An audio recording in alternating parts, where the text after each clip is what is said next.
Shalom saudaraku, senang kembali bertemu, apalagi di bulan spesial, bulan proklamasi, bulan kemerdekaan, bulan Agustus ini. Dan saya ingin mengajak saudara-saudara untuk merenungkan firman Tuhan. Dan sebelum itu, saya ingin menyampaikan salam perjuangan kita, merdeka dan Dirgahayu Republik Indonesia ke-75. Sebelum saya membagikan renungan ini, mari kita bersatu dalam doa. Damai sejahtera Bapa yang melampaui segala akal budi manusia, itulah kiranya memelihara hati dan pikiranmu di dalam Kristus Yesus Tuhan kita. Amin. Saudaraku, firman Tuhan di minggu ke-10 setelah Trinitatis ini ditetapkan dari kitab Ulangan pasal 15 ayat 12 sampai ayat 18. Saya akan bacakan demikian firman Tuhan. Apabila seorang saudaramu menjual dirinya kepadamu, baik seorang laki-laki Ibrani ataupun seorang perempuan Ibrani, maka ia akan bekerja padamu 6 tahun lamanya. Tetapi pada tahun yang ke-7 engkau harus melepaskan dia sebagai orang merdeka. Dan apabila engkau melepaskan dia sebagai orang merdeka, maka janganlah engkau melepaskan dia dengan tangan hampa.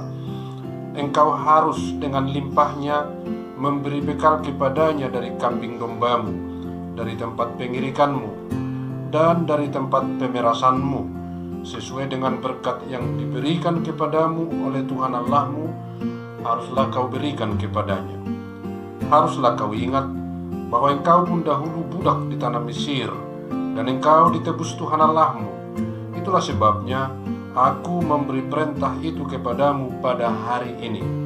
Tetapi apabila dia berkata kepadamu, aku tidak mau keluar meninggalkan engkau, karena ia mengasihi engkau dan keluargamu, sebab baik keadaannya padamu, maka engkau harus mengambil sebuah penusuk dan menindik telinganya pada pintu, sehingga ia menjadi budakmu untuk selama-lamanya. Demikian juga kau berbuat kepada budakmu perempuan. Janganlah merasa susah apabila engkau melepaskan dia sebagai orang merdeka, sebab 6 tahun lamanya ia telah bekerja padamu dengan jasa 2 kali upah seorang pekerja harian. Maka Tuhan Allahmu akan memberkati engkau dalam segala sesuatu yang kau kerjakan. Sampai demikian firman Tuhan. Saudaraku, Tuhan sangat peduli terhadap kemerdekaan dan kebebasan manusia.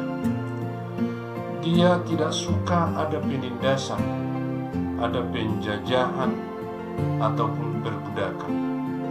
Tetapi faktanya, di setiap zaman dan di segala tempat pasti ada perbudakan. Dan status budak ini sesungguhnya tidak enak, karena mereka ini termasuk golongan masyarakat yang kastanya paling rendah. Mereka boleh diberlakukan sewenang-wenang, bahkan mereka tidak punya hak atas dirinya. Mereka bisa diperjualbelikan seperti benda. Mereka bisa dieksploitasi sedemikian rupa tanpa ada hukum atau undang-undang yang melindunginya. Maka menjadi budak itu sesungguhnya tidak enak, tapi itu selalu ada dan banyak.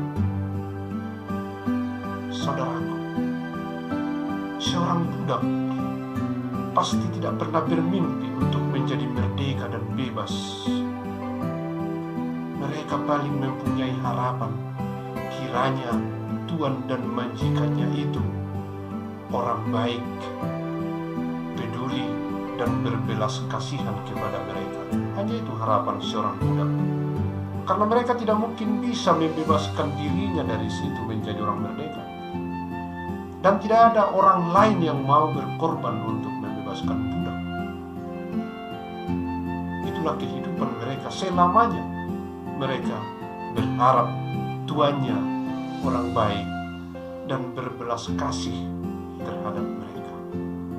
Saudaraku, tetapi Tuhan sangat peduli dan berpihak kepada mereka. maka itu dia memerintahkan kepada bangsanya umat Israel untuk membuat sebuah peraturan dan undang-undang bahwa budak itu hanya diberikan 6 tahun lamanya, dan tahun yang ke-7 harus dimerdekakan, harus dibebaskan, yaitu tahun Yobel. Itulah nats kita, di mana apabila terjadi perbudakan maka hanya 6 tahun, dan pada tahun ke-7 harus dibebaskan. Saudaraku, begitu tingginya kepedulian, keberpihakan Tuhan terhadap orang yang tertindas, terjajah, dan diperbudak. Tidak hanya status sosialnya dibebaskan dari perbudakan, dari pekerjaannya, tetapi secara ekonomi juga mereka harus dijamin. Tadi jelas dikatakan dari bacaan kita, mereka harus diberikan modal usaha, harus disediakan kebutuhan mereka. Saya akan membacakan kembali ayat 13 dan 14. Dan apabila engkau melepaskan dia sebagai orang merdeka, maka janganlah engkau melepaskan dia dengan tangan hampa. Engkau harus dengan limpahnya memberi bekal kepadanya dari kambing dombamu, dari tempat pengirikanmu, dan dari tempat pemerasanmu, sesuai dengan berkat yang diberikan kepadamu oleh Tuhan Allahmu, haruslah kau berikan kepadanya. Itulah keberpihakan Tuhan terhadap perbudakan itu. Budak itu tidak boleh selamanya, tapi mereka harus dijamin kemerdekaannya, kebebasannya, menjadi orang yang menentukan hidupnya sendiri, masa depannya dijamin oleh Tuhan. Saudara, itulah firman Tuhan di minggu menjelang peringatan hari kemerdekaan bangsa kita, bangsa Indonesia, di mana sudah 75 tahun menjadi bangsa yang bebas dari belenggu penjajahan.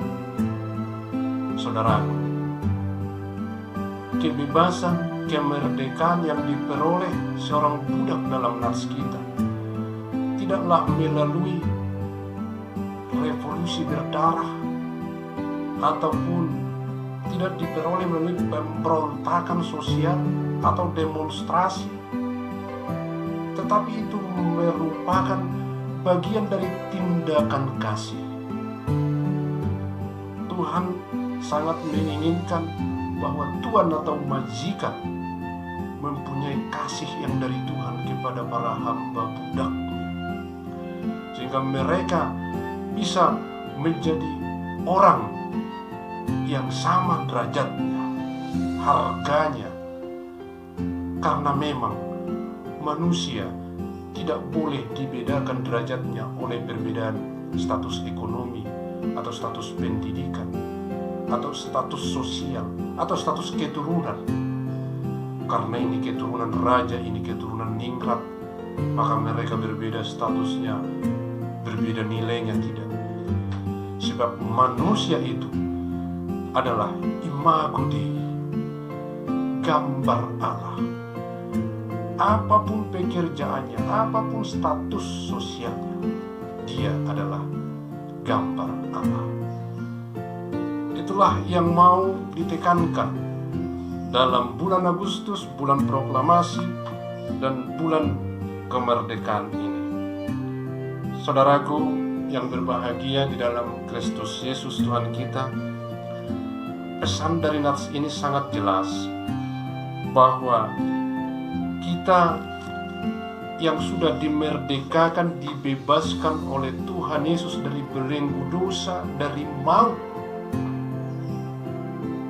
maka harus menjadi orang-orang yang mau memerdekakan, membebaskan orang lain dengan kasih, bukan dengan pemberontakan sosial atau kekerasan.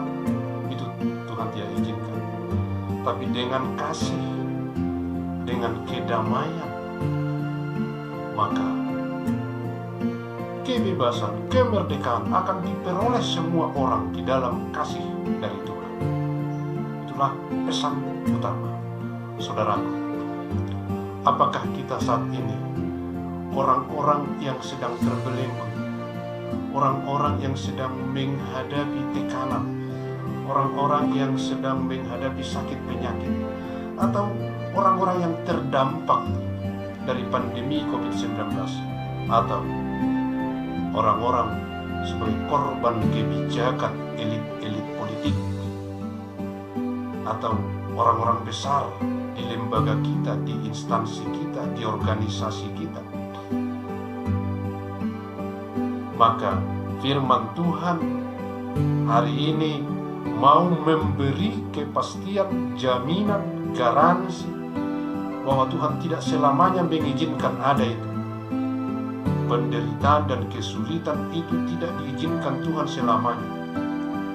Dia akan segera turun tangan, memberi jalan keluar, sehingga kita memperoleh kembali kebebasan, kemerdekaan, dan bisa menentukan hidup kita, bisa kembali datang kepada Tuhan kita. Oleh karena itu, pesannya adalah apapun yang sedang Anda hadapi saat ini, jangan pernah berputus asa, jangan pernah hilang pengharapan. Yakini dengan kuat bahwa Tuhan akan segera hadir dengan caranya, dengan jalannya sendiri, untuk mengeluarkan kita dari segala belenggu, dari segala penjara kehidupan, dari segala kesulitan. Entah dengan cara apa, Tuhan punya jalan, Tuhan punya cara. Yakini, imani, kita hidup di situ.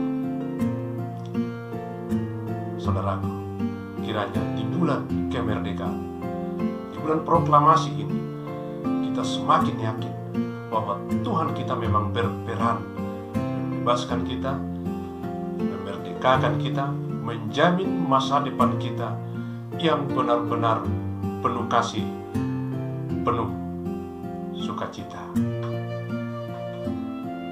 Tuhan Yesus memberkati kita. Amin. Horas.